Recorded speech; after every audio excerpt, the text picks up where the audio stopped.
Kia ora, namaste, assalamualaikum, sat sri akal, kemcho, varakam, nisa bula vinaka. Welcome to COP Chat. I'm Jessica Puang, the Ethnic Responsiveness Manager of Tamaki Makaurau for the New Zealand Police. First of all, I'd like to thank Abna TV for allowing to use this platform to reach out to the communities. Today, I have the privilege of inviting Inspector Shannon Gray, the District Prevention Manager of Waitemata District. Welcome, Inspector Shannon Gray.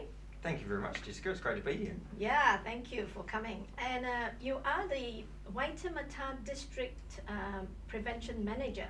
And I'm sure many of our audience would like to know, what does that role mean? And can you share with us, please? Yeah, sure. So the District Prevention Manager in Waitemata, and much like the other districts around the country, is part of the district leadership team and the district governance group.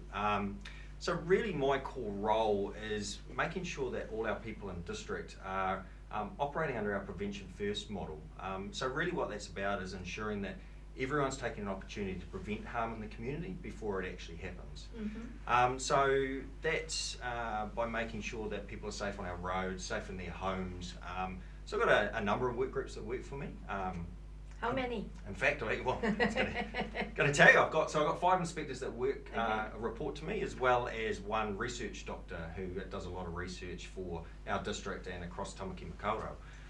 So just going through those, so I've got the District Road Policing Manager, so he makes sure that everyone's safe on their roads and their journeys, that we're trying to obviously reduce the number of people that die on our roads, because too many people die on our roads, as well as being involved in serious crash injuries as well. So that's my job and his job to make sure that we reduce that as best we can. Okay. I also have the director of our family harm group, which is called Whanaia Ngā Pahara Kiki. Yes. And so that group is responsible for working across a whole lot of agencies to triage every family harm episode that comes into our district and make sure that we're referring those people in need, both the perpetrator and the victim, to the appropriate services, and making sure that we can reduce that family harm that's occurring in the homes as well. Mm-hmm. And making sure as well as the intergenerational stuff, so making sure the children who are exposed to family harm episodes are getting the support that they need. So in addition to that, I also have our deployment team. So I have a deployment manager that reports to me, and that's about making sure our people are in the right place at the right time doing the right thing. I also have within that work group our district shift commanders, and their responsibility is our 24/7 operational command and leadership in the field. I also have our district intelligence work group. Oh, wow. So they're responsible for collating a whole lot of information from our staff who are out and about doing their business every day, adding some value to that by analysing it, and then feeding that back out so that we're ensuring that we're deploying to the right place again, and that we know about all those maybe what we call hot offenders out there, those people who are causing the most harm in our communities. And then lastly, I've got our district youth and community teams, and they're made up of our youth engagement officers. So they're trying to work more with the sort of lower level youth offenders to make sure that they don't graduate in their offending. And then also they have the alcohol harm prevention unit, which that looks after all our licensing and our on licenses and off licenses, and making sure that alcohol is not causing a harm in our community. Wow. So it's a big work group, yeah. That's a lot. That's a lot that you're going through. But and I'm happy to share with everyone here who is watching that all that Inspector Shannon Gray, those main groups that he's has just mentioned, we are going to invite those people one by one and share with you what are some of the work that they've been doing. However, today, what I like to focus on is retail shop safety. Mm-hmm. So, are you able to share with us some of the types of crime that happens to retail shops? Yeah, certainly, Jessica.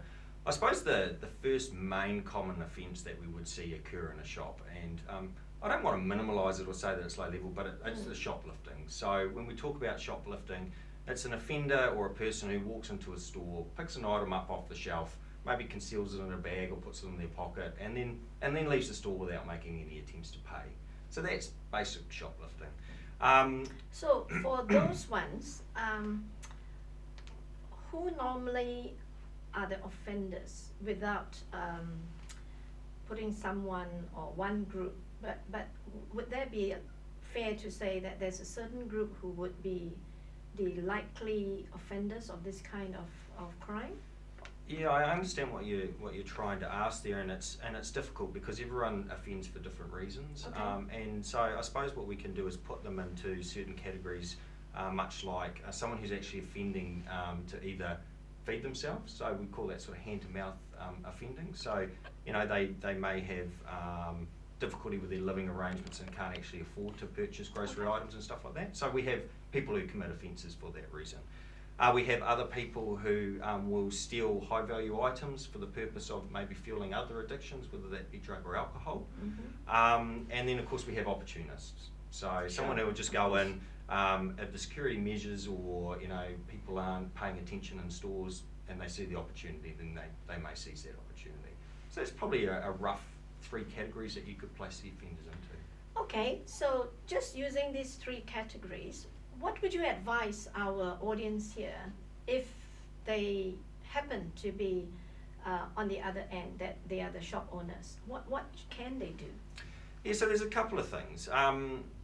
So obviously we encourage people to report shoplifting to us for a couple of reasons. Obviously we want to hold the offender accountable. We want to try and return property to its rightful owner. Mm-hmm. But also if we don't catch that offender, it also adds to the value, as I was talking about my work group before, the intelligence group, painting a picture around where offences are actually occurring, so that we can deploy and be more present in certain locations if we know that there is a higher rate of shoplifting in those locations. I suppose my advice to retailers is around making sure that their shop is set up in a way that it minimises some of that offending. So like I talked about, the opportunist, if there's clear visibility in the layout of the store, so there's not corners that are out of sight where offenders can take the opportunity to either uplift property or conceal property, that can be a good start. CCTV cameras within stores they're always a good deterrent as long as there's the necessary signage and that accompanies it. And so, just interrupting you, Inspector, you just mentioned CCTV. Yep.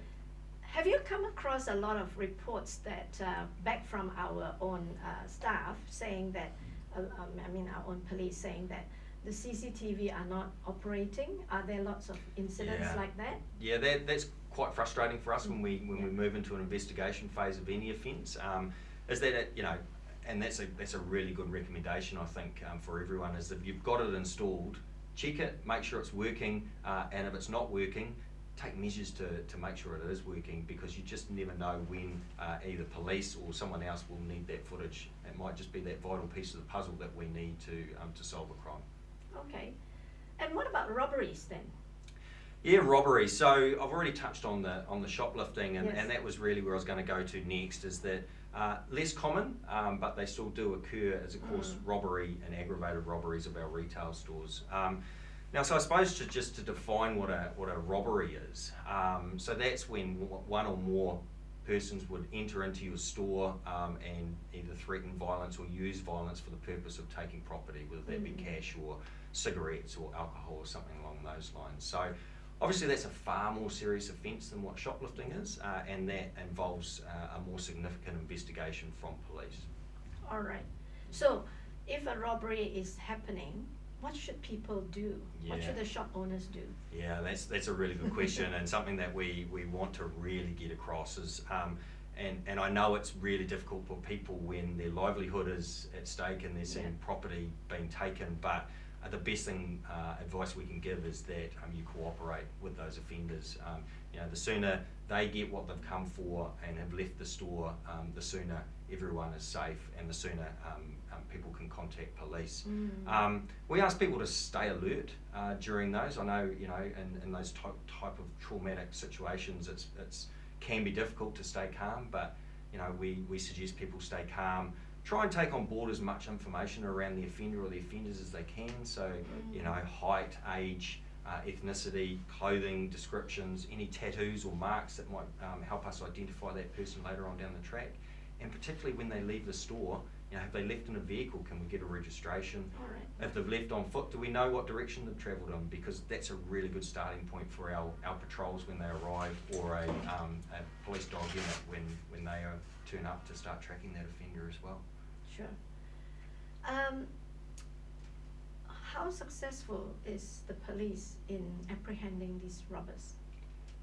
I'd say quite. Yeah? Yeah. Okay. So, in preparation for this interview, actually, Jessica, I thought I'd better come with some facts and figures. And Okay, good. and so when we're looking at robberies in particular, because it has been a very, very strong focus of police over a number of years, is that over, I think about the last 2 to 3 years, the figures relate to, is that we've had a clearance rate of about 62%, or a resolution rate of about 62%. Okay. So what that means is that out of every 10 robberies that occur, we're catching around 6 or 7 of the offenders and holding them to account for that offender. So, by all accounts, I think that's a pretty That is good positive. effort. Yeah. That is positive. You mentioned something about being clear and in order not to avoid being a target. Apart from that, is there anything else that shops should know? Yeah, so one thing with robberies that we've found, and it's certainly the advice that we give to store owners, and particularly the likes of our superettes and our dairies, is an offender for a robbery is less likely to target a store where there's good visibility from road frontage into the store. So what we'll find is a lot of dairies and that will put posters on their windows and obscure the view from the road. Yeah. So if we can open up that line of sight from the street into the shop, it actually makes it less of a target by some of those offenders. Obviously, and I'm sure we'll move into this, is the installation of fog cannons. Okay. So they can be very, very effective in a robbery type situation. And again, CCTV. If you've got them even outside your shop as well as inside the shop, and it's clearly signed, posted that they're in operation, and they really are in operation, Jessica, then again, that's a great deterrent for a would-be offender. So would you say, is there any evidence that fog machines actually can deter robbers? So what we've seen, again, looking at the stats, is that we've had quite a significant reduction in aggravated robberies, particularly when we look at the last 12 months compared to the 12 months before across the country. Now, there'll be a whole lot of reasons for that, but I'm sure that playing into that will be the use of the fog cannons or the installation of the fog cannons. So I'm personally aware, or police are aware of situations where fog cannons have been deployed during the act of an aggravated or robbery, and they have been extremely effective in disorientating the offender, obscuring their view, and also the key to that is allowing the shop assistant to leave, Yes. to move to a safe location, whether that be outside or into a safe room that's built into the store. And I personally think that's very important because life is just one. You can't get it back if something happens. So I just absolutely agree with you. So how do shop owners get one of these fog machines? So there's been 442 fog cannons installed in retail, I'll start again. So there's been 442 fog cannons installed over the last about 18 months to 2 years in New Zealand. Okay. So that's a significant number. Significant. Is that across Tamaki Makaurau? No, that's across the country. Across. So in mid 2017, the government realised and recognised the number of robberies that were occurring within some of our smaller retailers, particularly our independent retailers. And so what they did is they invested $1.8 million into fog cannon funding. Okay. So this came through as part of the Justice Sector funding scheme. And so what we've been doing is working with retailers, using a priority matrix that's operated from Police National Headquarters. So they look at the occurrences of robbery on all the independent retailers across the country, and those that they see as most vulnerable victims, they will send the list to me for Wairarapa District. I then get staff within our district to go out and fill out a comprehensive survey with that retailer to make sure that they meet all the criteria. At that point, if they meet all the criteria, then they are offered the opportunity to install a fog cannon. However, they need to meet the first $250 of the $4 odd $1,000 retail price of that installation. So that's it's a really good incentive for people to have them installed in their stores. Obviously, those stores that don't meet the criteria or haven't appeared on our priority list, they have still obviously have the option of having those independently installed within their stores. But we've installed just over 440 of those around the country since that funding was made available in 2017. So, that's a number. It's a huge number of retail stores that are now equipped with that. Great deterrent for offenders and a great tool if someone does try and commit a robbery on that store. Yeah, and of course, as I've been working with the communities a lot myself, and sometimes speaking to shop owners, they don't even know their neighbors. What's your advice on that? That's so important. It's so important. We encourage, police can't do our job by ourselves. We need the support of the community. We need to hear from our community. We need them to share that information with us, whether it be face to face, over the phone, or via email. But more importantly, share information amongst yourselves. Get to know your neighbours. That applies in a retail setting as well as in your home setting, in your residential setting. If you're living in a street, get out on the weekend, say hello to your neighbours. We 100% support neighbourhood support being established within residential streets as well, and we promote that all the time. So so that's it's the good. best thing people That's can do. good. So is there anything apart from, you've given us a lot of information and a lot of good tips as well. So is there anything else do you think the community can do to work with the police so that we become safer especially in your department? I was probably just adding to what I was just saying about approaching us. If you see a police officer out walking the beat or driving past, wave out, go up and have a chat to them. Let us know what's happening within your community, because we, as much as we are within the community all the time, there is stuff that we don't hear about that we need to hear about. So keep sharing that information with us. I think that's probably the key to us. Key to it is let's continue to build that relationship between community and police. We are one. Yes, definitely. And actually, I'm very appreciative of the community leaders, the communities themselves, because especially from our ethnic communities, back home we may not trust the police so much, but over here what I've seen is communities are trusting the police, and often when the police walk by, they do go up and say, hi, hello, you're doing a fantastic job, and it is really pleasing to see that. And I think this is really thanks to the communities, to the police, and also to the liaison officers. So one last thing, Inspector Gray. In the last 6 months, after acquiring this new role, I got to work with you at the Henderson Police Station. Now, I know you're so busy, but just now in the beginning of this show, you have already talked about how many executive level managers are working with you in your unit. But you always carry a smile, always, and you're so easy to talk to. So, but you're so busy. So can you tell us, how can you keep that upbeat in you every moment? You're there first thing in the morning. I think you're one of the first to arrive in the office, and you're one of the last to leave the office.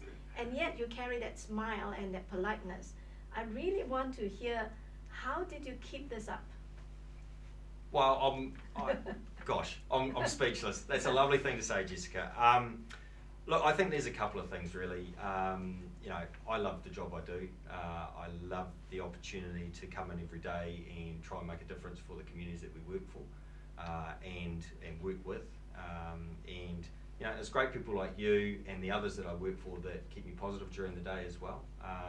But I think, I've been in police 21 years now, and I've learned through various leaders about the importance of being consistent, cool, calm and collected, and I try and apply that every day. But the bottom line is I just really love what I do, and so why not have a smile on your face when you're doing your job. Thank you for being you. That's all the time we have for today. from Inspector Shannon Gray, I think we've got a lot of information. So tune in the next time, where I will be inviting Senior Sergeant Brett Betty to discuss about managing family issues. Thank you for watching Cop Chat.